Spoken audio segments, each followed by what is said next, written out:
Thanks for tuning into Discount Shelving and Display's video guide series on how to install the upper shelves for our RXC Thru Gondola pharmacy units.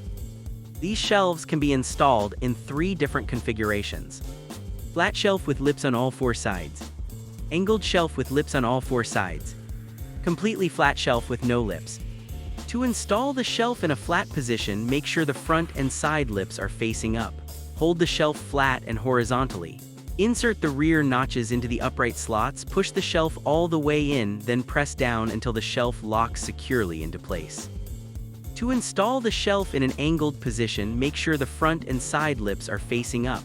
Hold the shelf at a slight downward angle. Insert the rear notches into the upright slots. Do not push the shelf all the way in. Press down to lock the shelf into place. The shelf must rest on the smaller rear notch.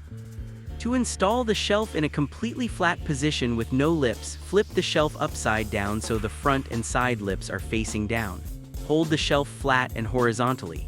Insert the rear notches into the upright slots, push the shelf all the way in, then press down until the shelf locks securely into place. Repeat this process for all shelves. 8 shelves per section, installing each shelf in your desired configuration. This concludes our video guide on how to install the upper shelves for our RXC Thru Gondola pharmacy units. Thanks for watching.